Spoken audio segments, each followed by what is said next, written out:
क्या शाम को ऑफिस से आने के बाद आपको बहुत ज्यादा थकान महसूस होती है? क्या रात में सोने में बहुत दिक्कत होती है? क्या आपको छोटी छोटी बातों पर बहुत ज्यादा गुस्सा आता है? क्या आप अपने आसपास के दोस्तों के साथ घुल मिल नहीं पाते हैं? क्या सब कुछ ठीक रहने के बाद भी आपको एक अनजानी सी बेचैनी महसूस होती है? इस वीडियो में हम आपको बताएंगे वो 3 तरीके जो प्रूवन है, वैज्ञानिक है, प्रामाणिक है और जिनसे सिर्फ 10 मिनट में आपका सारा तनाव मैनेज हो सकता है।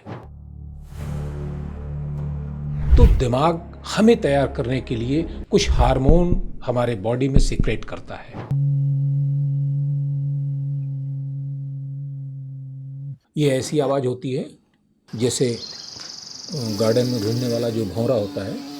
पहला है ओम, लेकिन उच्चारण सही होना चाहिए।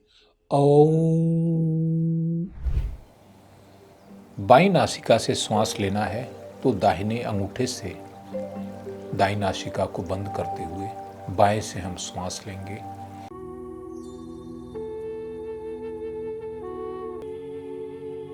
शांभवी मुद्रा के अभ्यास के लिए आपको कुछ प्रकाश दिखाई दे सकता है या आपको तरह तरह के रंग दिखाई दे सकते हैं। दोस्तों, आज का वीडियो पिछले 3 वीडियो से थोड़ा सा अलग होने वाला है। मेरी कोशिश ये है कि आपके जीवन की छोटी छोटी परेशानियां जो आपको आगे बढ़ने से रोकती हैं, उनका समाधान करने के लिए मैं वीडियो बनाऊं। तनाव हमारी जिंदगी का एक अनिवार्य हिस्सा बन गया है। लगभग हर व्यक्ति जो जहां है तनाव में है, लेकिन क्या ये तनाव जिंदगी के साथ हमेशा बना रहेगा? इस सवाल का जवाब शायद आप लोगों ने भी सोचा होगा, लेकिन संतोषजनक जवाब मिला होगा मुझे नहीं लगता है। तो यही आज का मेरा विषय है कि अगर हमें आगे बढ़ना है, जिंदगी को महसूस करना है, उसकी लज्जत को, उसकी गर्मी को, उसकी शिद्दत को, तो कम से कम तनाव इतना कम तो होना चाहिए कि हम उसे मैनेज कर सकें, खत्म भले ना हो। तो इस तनाव को कैसे मैनेज करेंगे? जीवन में आगे बढ़ना है और आगे बढ़ने के मौके बढ़े हैं, सपने बढ़े हैं, सुविधाएं बढ़ी हैं, अपॉर्चुनिटीज बढ़ी हैं, लेकिन इस भाग दौड़ की कीमत बहुत ज़्यादा देनी पड़ती है। आपने ध्यान दिया होगा कि हम शाम को घर लौटते हैं ऑफिस से, अपने काम से, अपने बिजनेस सेंटर से, कहीं से भी घर लौटते हैं तो कंधों में दर्द होता है, गर्दन में दर्द होता है, सर भारी होता है, पूरे बदन में जगह जगह बिना किसी कारण के पेन रहता है, थकान रहती है, आंखें भारी होती हैं, लेकिन नींद नहीं आती है प्रॉपर, भूख नहीं लगती है, डाइजेशन भी ठीक नहीं रहता है, कभी कभी सीने में हल्का सा दर्द महसूस होता है और कभी कभी सोते समय भी अचानक से पल्स तेज हो जाती है, हार्ट बीट तेज हो जाती है। ये सब तनाव के लक्षण हैं कि ये तनाव जिंदगी का हिस्सा है और आज की लाइफस्टाइल के कारण ये तनाव कभी ख़त्म नहीं होने वाला है। हमें इसके साथ जीना है। और जब कभी हम दूसरों से बात करते हैं तो दोस्त भी यही समझाते हैं कि भाई तनाव तो रहेगा, जिंदगी की जो रफ्तार है उसमें तनाव तो बना रहेगा। अगर आप भी ऐसा मानते हैं तो यकीन मानिए कि इस वीडियो के बाद आपकी धारणा बदल जाएगी, आपका पूरा विचार बदल जाएगा, आपके सोचने का तरीका बदल जाएगा, क्योंकि ये जीवन जो प्रकृति ने दिया है वह तनाव में गुजारने के लिए नहीं दिया है। यह जीवन खुश होने के लिए दिया है, उल्लास के लिए दिया है, अपने मित्रों के साथ, परिवार वालों के साथ खुशी मनाने के लिए दिया है। हम मना नहीं पा रहे हैं तो कहीं ना कहीं कुछ गड़बड़ है। वो गड़बड़ क्या है, हम अपने आज इस वीडियो में हम देखेंगे। सबसे पहली चीज़ ये है कि ये जितने लक्षण मैंने अभी बताए वो सारे लक्षण तनाव के हैं। अगर इनमें से एक या एक से ज़्यादा चीज़ें आपको परेशान कर रही हैं तो ये मान लीजिए कि तनाव आपकी ज़िंदगी में दस्तक दे चुका है। और सबसे खतरनाक बात ये होती है कि हमें तनाव के बने रहने का एहसास भी केवल तब होता है जब चीज़ें एकदम से नियंत्रण के बाहर चली जाती हैं और हमें डॉक्टर के यहाँ जाने की ज़रूरत पड़ती है। तनाव को आप कभी ख़त्म नहीं कर सकते, मैनेज कर सकते हैं, और इतना मैनेज कर सकते हैं कि जब आप न चाहें तो आपको तनाव न हो। तनाव 3 प्रकार के होते हैं। सबसे पहले तो मानसिक तनाव होता है। मानसिक तनाव तब पैदा होता है जब आपके मन में आपकी सफलता को लेकर, आपके आगे बढ़ने को लेकर, आपके जो सारे चारों तरफ जो आपके लक्ष्य हैं, उनके समय से पूरा न हो पाने के कारण जो प्रेशर बनता है, मानसिक तनाव। मानसिक तनाव फिर परिवर्तित होता है शारीरिक तनाव में, क्योंकि वो अपने इम्पैक्ट डालता है हमारी बॉडी पर। ये तरीका भी है, जो मन में हम सोचते हैं वो बॉडी में हमारे एक्सप्रेस होता है, प्रकट होता है।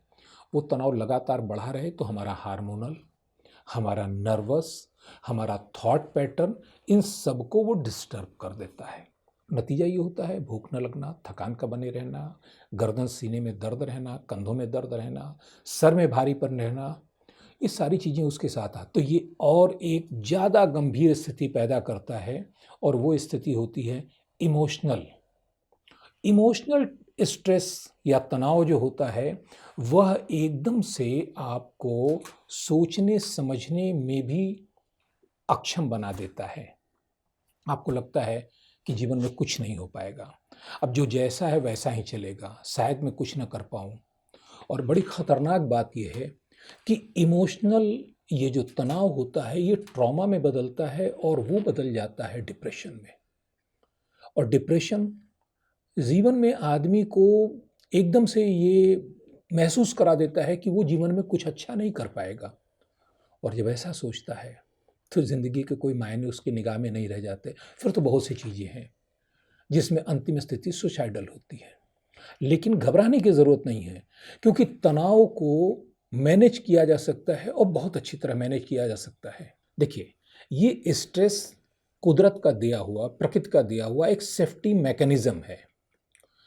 जब जीवन कठिन था, मतलब आज से 1000, 2000, 5000 साल पहले, 10,000 साल पहले, जब हम जंगलों में थे, जीवन बहुत कठिन था।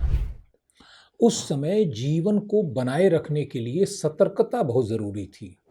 हर तरह के खतरे थे, जंगली जानवर, बाढ़, तूफान, ज्वालामुखी, बहुत सी चीज़ें थी। इनके बीच में जीने के लिए अलर्टनेस हमेशा ज़रूरी थी, और इसलिए कुदरत ने हमें दिया दो ऐसे हार्मोन, एड्रेनलिन और कार्टिसोल, जो हमें स्ट्रेस में लाकर हमें अलर्ट मोड में डाल सके। तो तनाव तो है सेफ्टी मैकेनिज्म, लेकिन जब ये तनाव आपके काबू के बाहर निकल जाता है, यानी इनका कोई समाधान आपके पास न हो और लगातार बना रहे, तब ये हो जाती है बीमारी और समस्या। Happiness hormone oxytocin, endorphin, dopamine, इनके ठीक विपरीत काम करता है। हैप्पीनेस हार्मोन जैसे हमें काम डाउन करती, ये जो कार्टिसोल और एड्रेनलिन दो हार्मोन हैं, इनका काम है हमारे कॉमनेस को ख़त्म करके हमें फिजिकली, मेंटली एक्टिवेट करना, ताकि हम फ्लाइट या फाइट की मोड में आ सकें। अगर खतरा सामने है, या तो उससे लड़ना है या भागना है। दोनों ही स्थितियों में जरूरत होगी ताकत की, मांसपेशियों में ताकत, दिमाग में ताकत, जागरूकता बहुत ज़्यादा हो। और इसके लिए जो कार्टिसोल काम करता है कि पूरे बॉडी के रेस्पिरेटरी सिस्टम को, ब्लड स्ट्रीम को आपकी एकदम से एक्साइट कर देता है। और एड्रेनलिन तो खैर ट्रिगर आउट होकर एक किनारे हट जाता है, आगे का काम कार्टिसोल करता है, जो लगातार बना रहता है बॉडी में। अब सवाल यह है कि कार्टिसोल एक बार आ गया तो वो जाएगा कैसे? वो जाता है जब प्रॉब्लम रिजॉल्व हो जाए। आपने देखा होगा, बड़ी समस्या में है, बड़ी आप तनाव में है कि काम कैसे पूरा होगा, प्रोजेक्ट पूरा नहीं हुआ, अचानक कोई आदमी आता है, आपको सलाह देता है, या आप खुद मेहनत करते हैं और 2 घंटे बाद, 3 घंटे बाद आपका प्रोजेक्ट पूरा हो गया। प्रोजेक्ट पूरा होने के बाद आप एकदम रिलैक्स होते हैं, एक सांस लेते हैं, चेहरे पर मुस्कान आती है, और आप कहते हैं कि चलो ठीक है, थैंक्स, पूरा हुआ। वहाँ आपका कार्टिसोल काम डाउन हुआ। लेकिन अगर ऐसी चीज़ों पर आपको तनाव आने लगे जो खत्म नहीं होने वाली हैं, जो काल्पनिक हैं या बनी रहने वाली हैं, तो कार्टिसोल काम डाउन कैसे होगा? देखते हैं तनाव के कारण क्या क्या होते हैं। तनाव का जो सबसे पहला कारण होता है वो होता है असफलता का काल्पनिक भय। काल्पनिक भय इसलिए मैं कहता हूं क्योंकि असफलता एक परिणाम है, प्रोसेस नहीं है।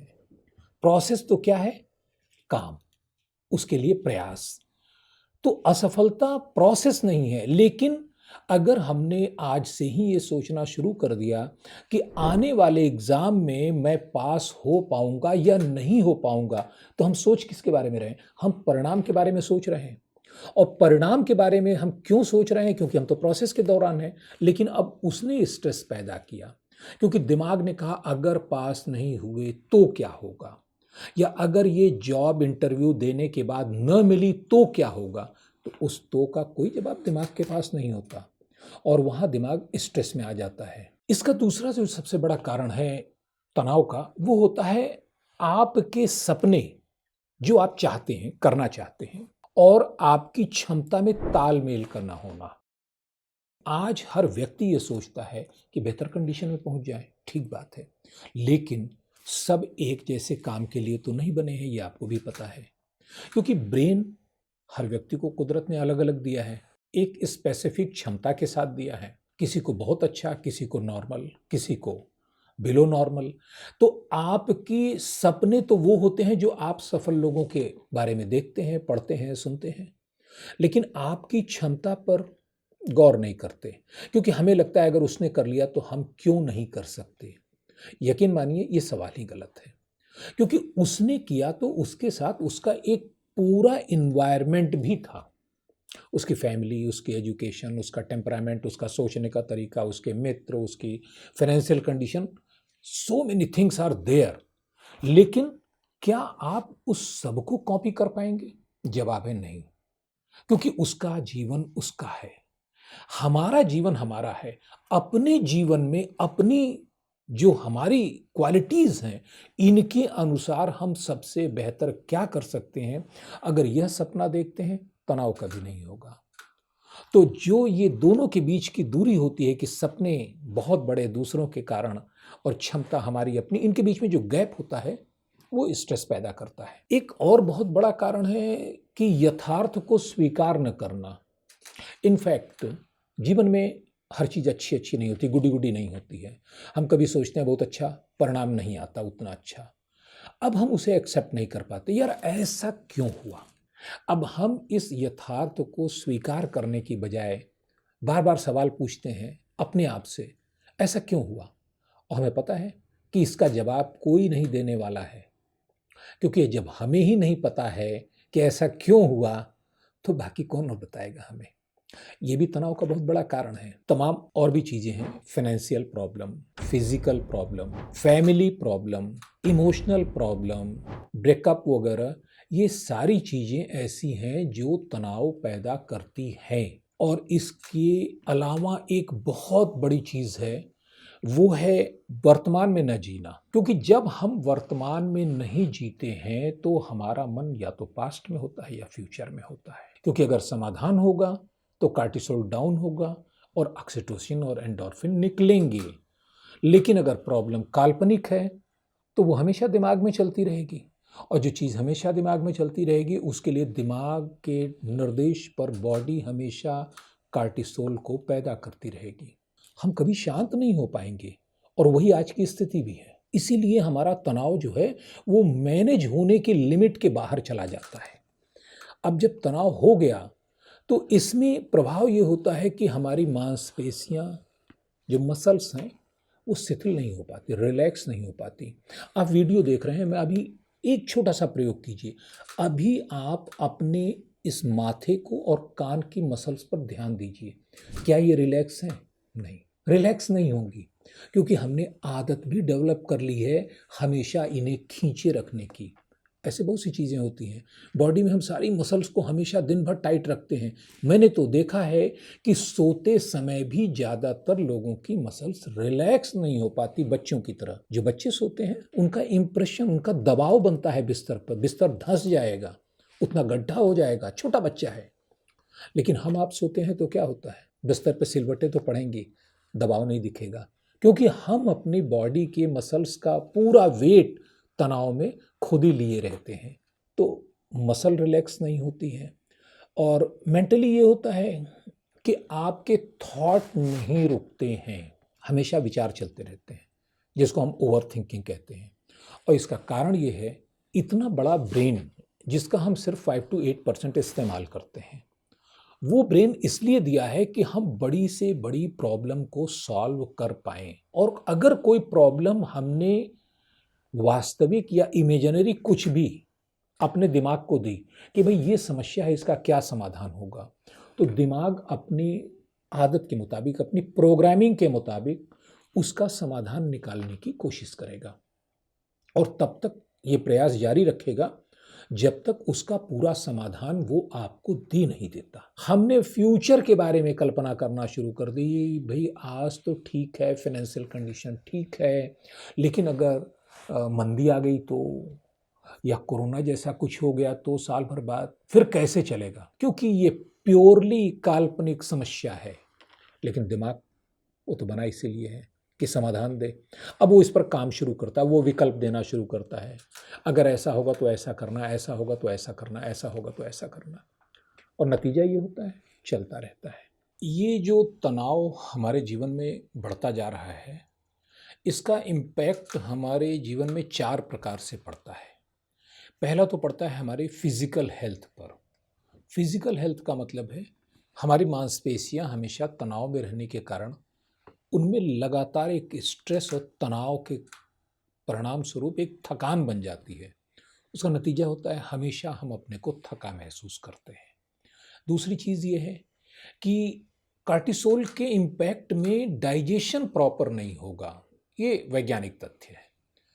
तो जब डाइजेशन प्रॉपर नहीं होगा तो इनडाइजेशन और पेट से जुड़ी बाकी समस्याएं और पर्याप्त डाइजेशन न हो पाने के कारण जो फिजिकल एनर्जी में कमी है वो भी होती है, लॉस ऑफ एपिटाइट भी होता है।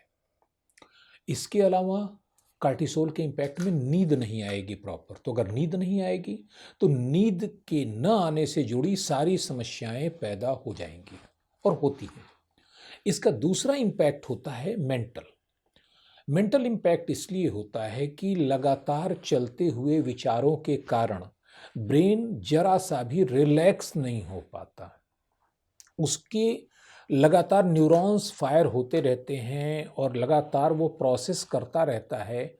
इसका सबसे बड़ा दुष्परिणाम ये होता है कि आपकी जो एनालिसिस पावर है, जो चीज़ों पर फोकस करने की क्षमता है, वो ख़त्म हो जाती है, एकाग्रता ख़त्म हो जाती है और इसके कारण दिमाग की ये आदत बन जाती है कि वो अनावश्यक रूप से किसी न किसी विषय पर सोचता रहेगा, चाहे उसकी ज़रूरत है या नहीं है।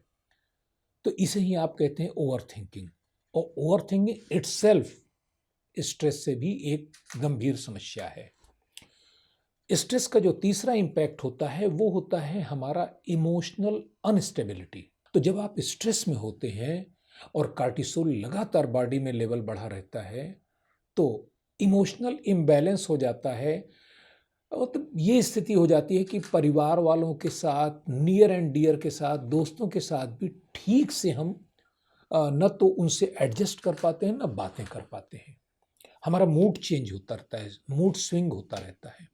और इसका चौथा जो परिणाम होता है स्ट्रेस का, वो है ओवरऑल प्रोडक्टिविटी का कम हो जाना। तो इसमें जो वैज्ञानिक मत है, ये 2017 में फ्रंटियर इन साइकोलॉजी नाम की जो पब्लिकेशन से ये प्रकाशित हुआ था, एक रिसर्च पेपर जो ये बताता है कि अगर हमारी ब्रीथ, सांसें छोटी है, उथली है और जल्दी जल्दी चल रही हैं, तो ये हमारे एसएनएस सिस्टम को, सिंपैथेटिक नर्वस सिस्टम को एक्टिवेट कर देती हैं।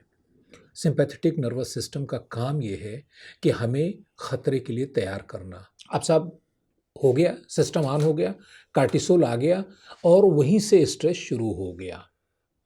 और ये उथली सांसें बार बार हम लेते रहते हैं, तो साहब बार बार लेते रहेंगे तो बार बार वो ट्रिगर करता रहेगा और लगातार कार्टिसोल आपको स्ट्रेस में बनाए रखेगा। आयुर्वेद का मत ये है, वो तो सीधे सीधे कहता है, पतंजलि योग सूत्र में, हठ योग प्रदीपिका में और तमाम ग्रंथों में एकदम स्पष्ट मान्यता है, चले वातम चले चित्तम निश्चले निश्चलम भवे। यानी जब सांसें तेज चलेंगी तो मन भी उतना तेज चलेगा, एक्टिविटी बढ़ जाएगी और अगर सांसें शांत हमने कर ली तो मन भी शांत हो जाएगा। मन के शांत होने का ही तो सारा खेल है।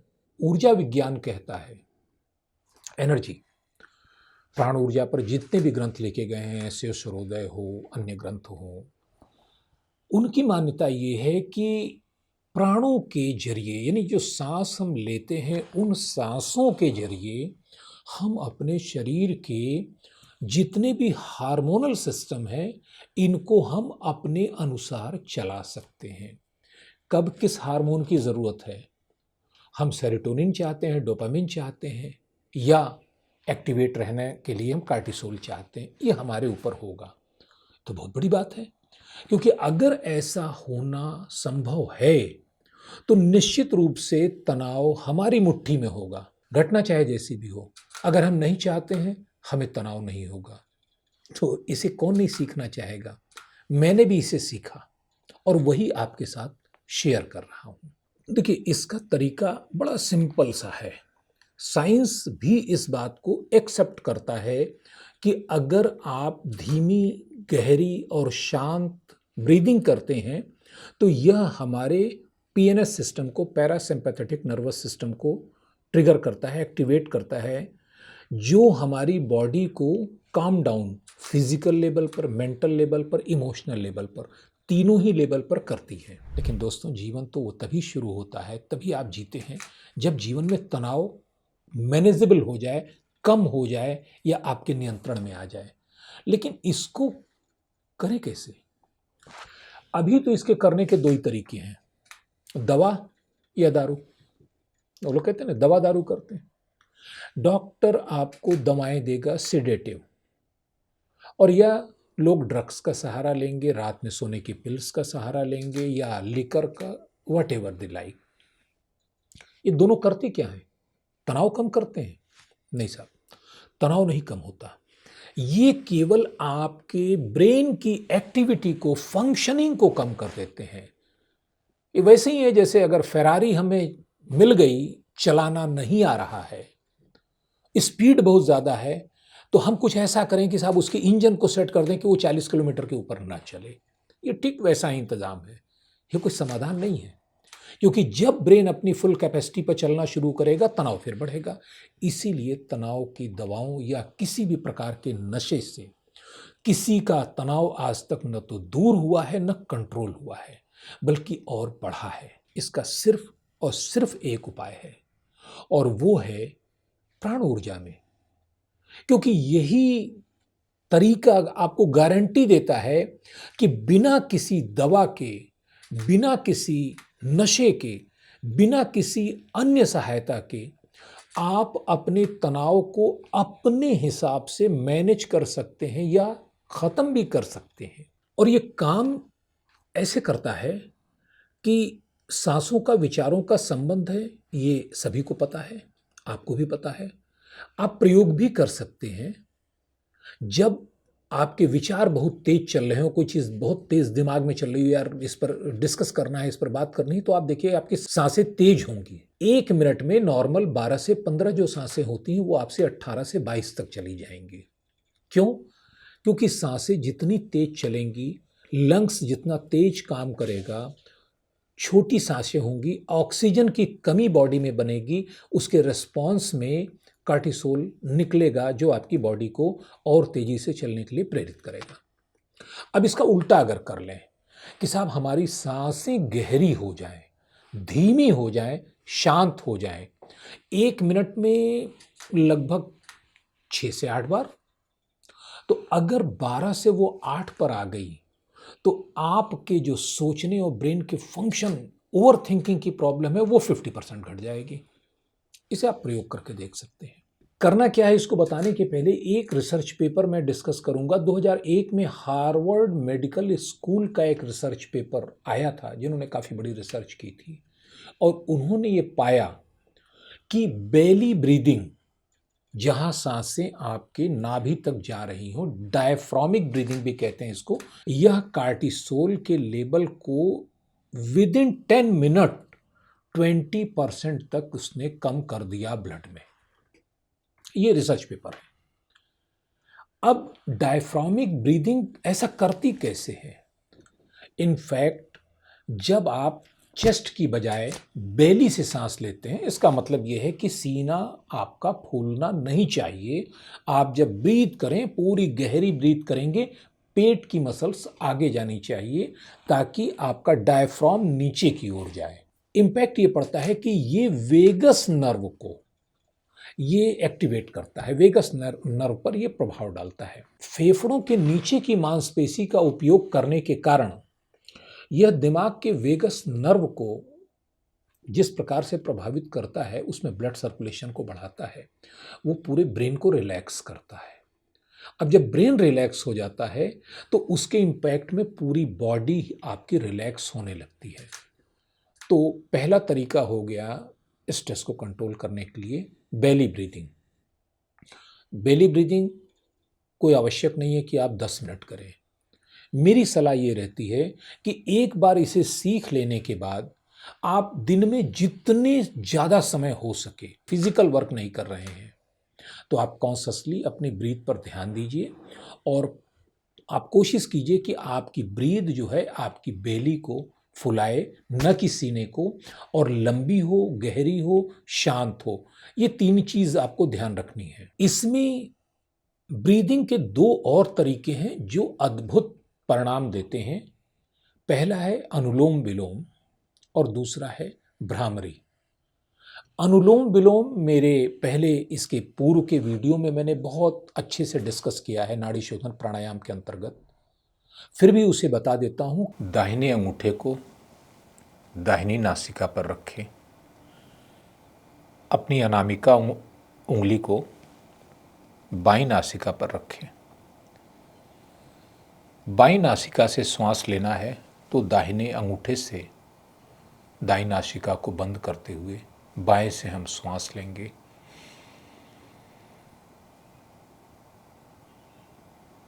अनामिका से बाईं नासिका को बंद करेंगे, श्वास छोड़ेंगे।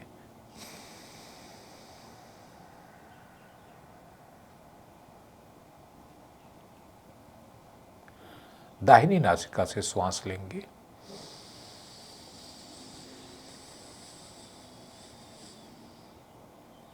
अंगूठे से बंद करेंगे, बाएं से छोड़ेंगे।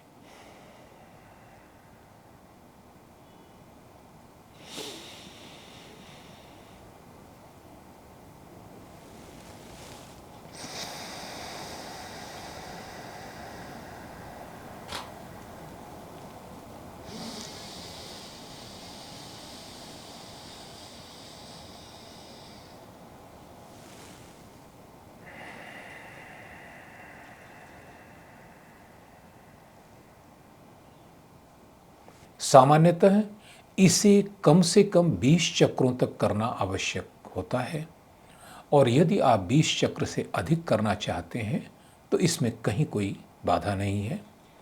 इसका सही समय सूर्योदय का होता है क्योंकि उस समय सारी प्रकृति सचेतक रूप में होती है, सकारात्मक ऊर्जा से भरपूर होती है, हवा में पूरी तरह सजगता होती है, सूरज की किरणों से पूरी प्रकृति जग जाती है।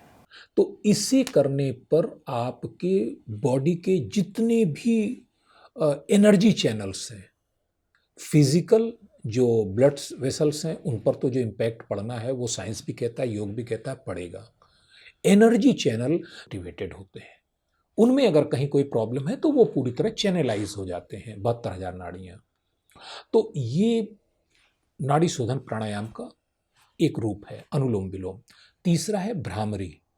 भ्रामरी प्राणायाम में खड़ मुद्रा, खड़ मुद्रा का अर्थ ये होता है, मैं चश्मे को अपने उतार देता हूं, दोनों अंगूठे को कानों पर लगाना है इस तरह से और ऊपर की 2 उंगलियों को ऐसे रखना है कि एक उंगली दोनों नासिका पर रहेगी और जो इंडेक्स फिंगर है वो आँखों पर रहेगी, मिडिल फिंगर नाक पर रहेगी, उसके बाद रिंग फिंगर ओंठों के ऊपर और पिंकी फिंगर ओंठों के नीचे। अब इसे हम बंद कर लेंगे।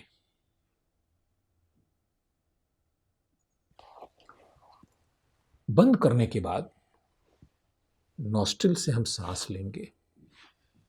मिडिल फिंगर को थोड़ा रिलैक्स करके नॉस्ट्रिल से सांस लेंगे और सांस लेने के बाद बिना मुंह को खोले, मुंह को तो हमने बंद कर रखा है, हम की ध्वनि करेंगे। मैं करके आपको दिखा देता हूं।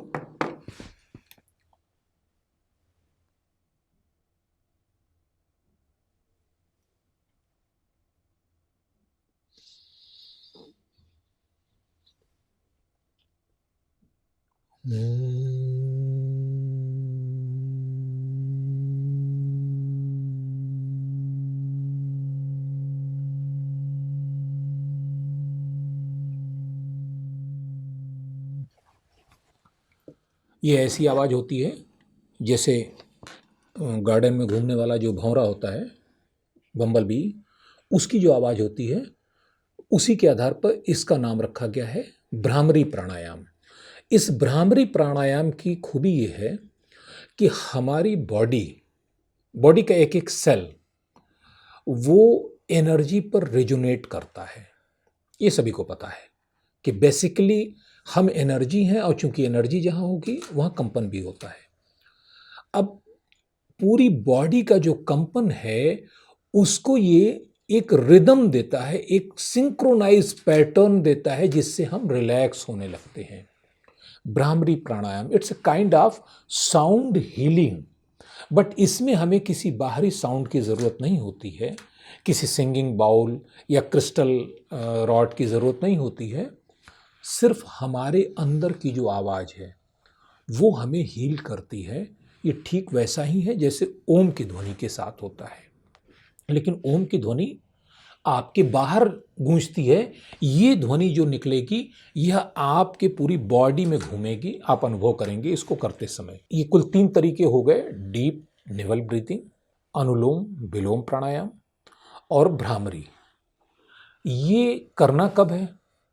सुबह के समय सबसे बढ़िया है, दिन की अच्छी शुरुआत। डायफ्रामिक ब्रीदिंग, अनुलोम विलोम प्राणायाम और भ्रामरी, इन तीनों में कॉमन ये है कि इसमें आपकी सांसें बहुत डीप होती हैं, गहरी होती हैं, धीमी होती हैं, शांत होती हैं। जर्नल ऑफ क्लिनिकल साइकोलॉजी का 2018 में जो शोध पत्र प्रकाशित हुआ है, उस शोध पत्र के नतीजे ये बताते हैं कि केवल आपकी ब्रीदिंग अगर डीप हो गई है तो प्रतिदिन अगर अभ्यास कर रहा है तो 1 सप्ताह में उसमें तनाव का स्तर 40% तक कम हो जाता है, केवल ब्रीदिंग से। यूरोपियन रेस्पिरेटरी जर्नल, इसका 2015 का रिपोर्ट अगर देखी जाए तो उन्होंने अपने रिसर्च में ये पाया है कि गहरी सांसें लेने से ऑक्सीजन की आपूर्ति में 30% से ज़्यादा का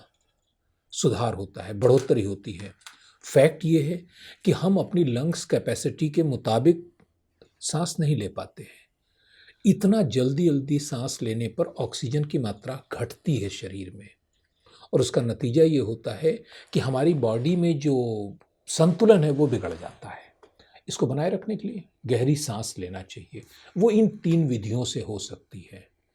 इसके बाद मेडिटेशन एक ऐसा टूल है जिसके जरिए पूरे के पूरे आपके स्ट्रेस को और उसके सारे इम्पैक्ट को बड़े आसानी से हैंडल किया जा सकता है। मेडिटेशन में 2 ध्यान पद्धतियां मैं रेकमेंड करता हूं। पहली कि शांभवी मुद्रा का अभ्यास करें, क्योंकि मेडिटेशन का काम है आपके न्यूरल पैटर्न्स को, जो ब्रेन पैटर्न्स बन गए हैं नेगेटिव या लगातार चलने वाले, उनको खत्म करना। और इस काम में सांभवी मुद्रा का प्रयोग सबसे बढ़िया परिणाम देता है। सांभवी मुद्रा करने के लिए सुबह, शाम या रात, इसके लिए कोई भी समय उपयुक्त है। शांत स्थान पर जहाँ शोर शराबा न हो, बहुत प्रकाश न हो, अगर संभव हो तो सुबह बगीचे में या खुली जगह पर करें। पद्मासन या सुखासन की मुद्रा में बैठ जाएं। रीढ़ की हड्डी को पूरा सीधा रखें और अपने चेहरे को थोड़ा सा हाथों को ऐसे करके अपनी गोद में आराम से रहने दें, शरीर में कोई तनाव न रखें और आंखें बंद करने के बाद चेहरे को थोड़ा सा ऊपर उठा लें, क्योंकि ऐसा करते ही आपका ब्रेन का फोकस थर्ड आई पर आ जाता है। जैसे ही आप आंखें चेहरे को थोड़ा सा ऊपर उठाते हैं, थर्ड आई पर अपने को फोकस करते हुए सिर्फ ओम का ध्यान करें, शून्य का ध्यान करें या किसी वहाँ पर चमकदार बिंदु का ध्यान करें। कोई चीज़ चमक रही है, शुरू में हो सकता है थोड़ी सी परेशानी हो, लेकिन 2-3 दिन के प्रयोग के बाद बड़ा आसान होता है ये। जब आप इस प्रयोग को करेंगे तो आप देखेंगे कि आपका ध्यान अचानक वहाँ अटक गया, क्योंकि थर्ड आई में हमारी जो आज्ञा चक्र है, इसमें आकर्षण क्षमता बहुत ज़्यादा होती है। एक बार ध्यान आपका ब्रेन का फोकस सही जगह पर पहुंच जाए, वो जैसे चुंबक की तरह इसे रोक लेता है और जब तक आपका ध्यान वहाँ लगा रहेगा तब तक आप देखेंगे कि आपके विचारों में बहुत कमी आ गई है। लगभग आधे से भी ज़्यादा कमी आ जाएगी तुरंत। कम से कम 21 मिनट इसको करना होता है। 3 महीने अगर प्रयोग कर रहे हैं तो आप देखेंगे कि आप विचार शून्य होने लगे हैं, आपके दिमाग में अब उतने ख्याल नहीं दौड़ते हैं और उतनी परेशानी आपको नहीं हो रही है। मन को शांत करने के लिए सबसे अच्छा उपाय है। और मेडिटेशन में दूसरा प्रयोग जो रात में किया जा सकता है बहुत आसानी से, वो है माइंडफुलनेस। माइंडफुलनेस, ये जो मेडिटेशन है, यह सबसे मैंने देखा करने में आसान है और परिणाम भी बड़े अच्छे हैं।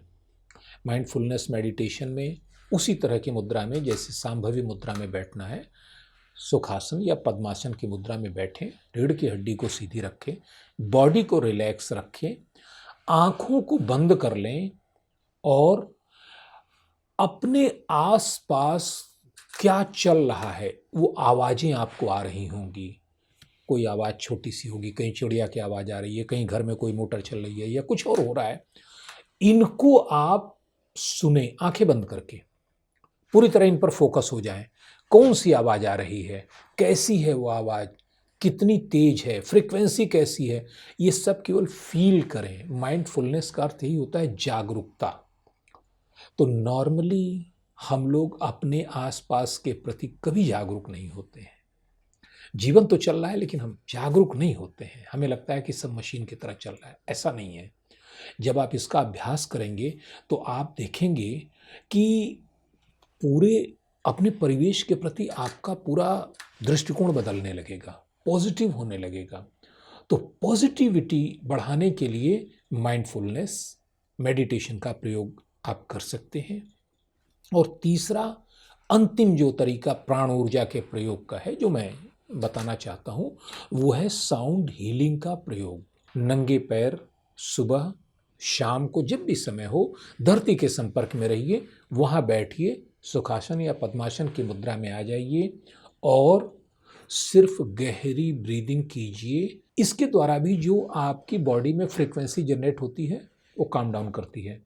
तो कुल मिला के मेरा प्रयास ये है कि आपका तनाव कम हो, क्योंकि अगर तनाव कम होता है तो आपके जीवन की गुणवत्ता, क्वालिटी, प्रोडक्टिविटी, हैप्पीनेस, इन सब में वृद्धि होगी। और आप जानते हैं कि लाइफ सिग्निफाई का केवल एक उद्देश्य है कि हम लोगों के जीवन में खुशियां ला पाएं, लोगों के जीवन को बेहतर बनाने में अपना थोड़ा सा भी सही योगदान दे पाएं और उसी अपने प्रयास के साथ, उसी मोटो के साथ हम आपके बीच में हैं। दोस्तों, मैं आशा करता हूं कि यह वीडियो आपको हेल्पफुल होगा और आपको कुछ नई चीज़ें जीवन में प्रयोग करने और जीवन को बेटर बनाने के लिए आपको प्रेरित करेगा। और अगर आपको प्रेरित कर रहा है तो इस वीडियो को सिर्फ अपने तक मत रखिएगा, अपने दोस्तों को भी शेयर कीजिएगा, अपने मित्रों को भी बताइएगा, लाइक कीजिएगा, सब्सक्राइब कीजिएगा। और हाँ, अगर आप कुछ और जानना चाहते हैं तो कमेंट जरूर कीजिएगा, क्योंकि आपके कमेंट ही वो सबसे बड़ी ताकत होते हैं हमारी, जो हमें बताते हैं कि हमें आप लोगों के लिए और क्या करना है। उसको बेहतर से तरीके से, बढ़िया तरीके से आपके बीच में हम लेकर उपस्थित होंगे अपने अगले वीडियो में। तब तक अपना ध्यान रखिए, खुश रखिए। जय हिंद, जय भारत।